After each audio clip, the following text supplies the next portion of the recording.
Bonjour à tous, salam alaikum. Aujourd'hui, je vais aborder un sujet primordial qui nous concerne tous, qui peut s'appliquer à tous les domaines, qui est multidisciplinaire. Comment penser juste? Comment ne pas se tromper? Comment développer son esprit critique pour penser de manière objective, avec exactitude et se rapprocher le plus possible de la vérité? Que faut-il dépasser pour y parvenir? Premièrement, il faut dépasser la médiocrité, la médiocratie même. On vit dans une médiocratie, un gouvernement régi par des gens médiocres, ce qui a des répercussions sur toute la société. Selon la loi de Parkinson, qui n'a rien à voir avec la maladie du même nom, plus une entreprise grandit, plus les personnes à sa tête auront des raisonnements et une logique médiocre. Ainsi, tous ceux qui auront des idées originales pour optimiser l'entreprise seront systématiquement éliminés. Pour obtenir un statut élevé, il faut ainsi renoncer à son dynamisme, aux initiatives personnelles, pour simplement obéir. Car dans cette loi de Parkinson, les gens qui sont à la tête de l'entreprise ont peur de la concurrence. Penser juste, c'est ne pas avoir peur d'innover, d'élaborer des plans d'amélioration.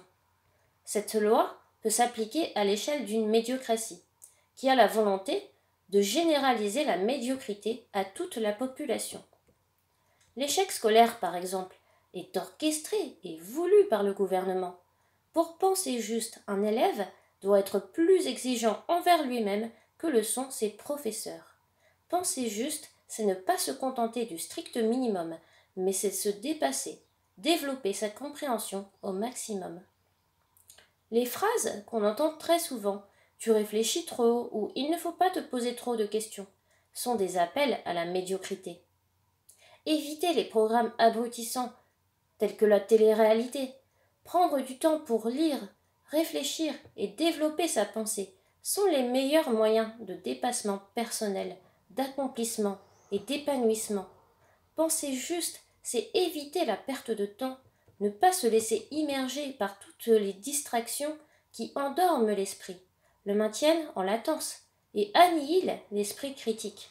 Ainsi, par faute de temps, les raisonnements et la logique ne sont pas développés. Ils demeurent médiocres, manquent de finesse et de rigueur. Les esprits sont alors très manipulables par toutes les idéologies en vogue, véhiculées notamment par les médias. Ce sont des esprits qui, sans le savoir, peuvent même se laisser influencer par des courants qui sont contraires à l'islam. Par exemple, l'islamo-gauchisme, qui dénote une inculture politique, et les dérivés gauchistes, comme le féminisme et le libéralisme.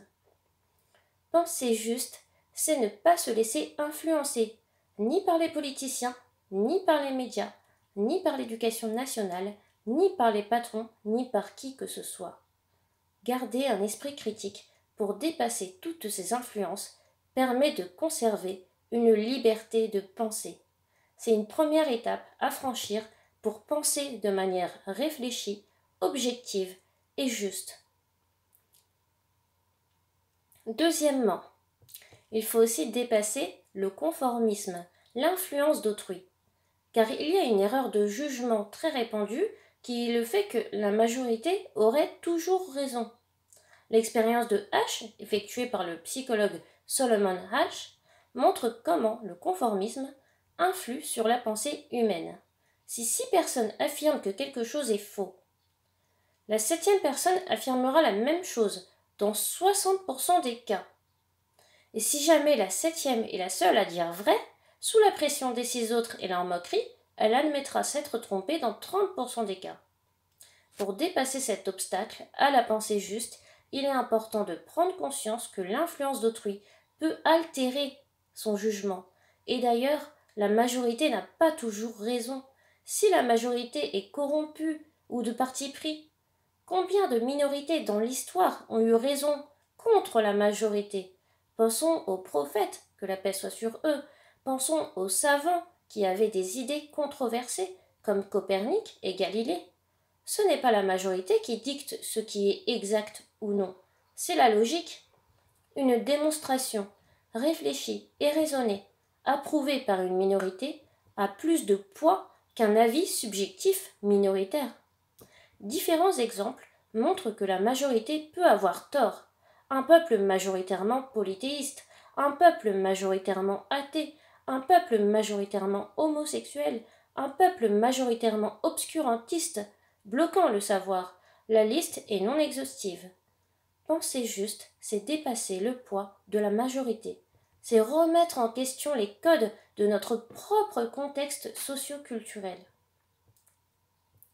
Ensuite, j'ai pensé à dépasser les préjugés et idées préconçues. Le monde afflue de préjugés dans tous les domaines.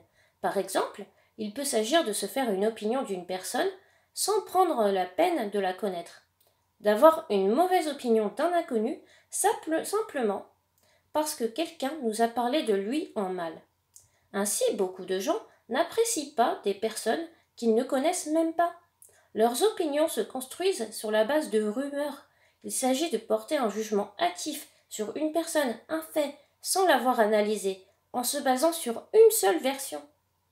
Penser juste, c'est dépasser les idées reçues, les préjugés, les conclusions hâtives et irréfléchies. À plus grande échelle, les idéologies se basent sur les préjugés et les fausses croyances. Pour donner un exemple concret, la croyance erronée de ce qui ferait le bonheur d'un enfant conduit à justifier le crime de cet enfant avant même sa naissance. L'avortement est souvent justifié par ce type d'argument, comme si la personne pouvait prévoir l'avenir. C'est englobé dans une sphère d'idéologies toutes plus fausses les unes que les autres, comme le transhumanisme et le féminisme. Une fois qu'on a éliminé ces visions fausses du monde, seule la réalité subsiste. La réalité, c'est ce qui continue d'exister lorsqu'on cesse d'y croire, disait Philip K. Dick. Penser juste, c'est dépasser les fausses croyances pour trouver la vérité. Il faut aussi dépasser ses désirs et ses craintes. Les gens croient que quelque chose est vrai parce qu'ils veulent que ce soit vrai ou parce qu'ils ont peur que ce soit vrai. Pour donner un exemple, une personne croit qu'il n'y aura pas de deuxième vague de la pandémie Covid-19 parce qu'elle veut que ce soit vrai et parce qu'elle a peur d'être contaminée. Or, ni sa volonté, ni ses craintes ne peuvent conditionner la réalité. En se laissant aller à ses émotions, l'être humain n'est plus objectif et n'a plus la capacité de percevoir la réalité telle qu'elle est. La raison humaine permet de dépasser les émotions, qu'il s'agisse de désir ou de peur. Pour penser juste, il faut faire un travail sur soi afin de ne pas laisser ces émotions nous induire en erreur. Et enfin, il faut dépasser son ego. L'erreur de jugement tendue par l'ego serait de croire qu'on a raison parce qu'on veut absolument avoir raison. L'ego humain surdimensionné se retrouve dans le rationalisme et le scientisme. Or, on ne peut pas penser juste sans humilité.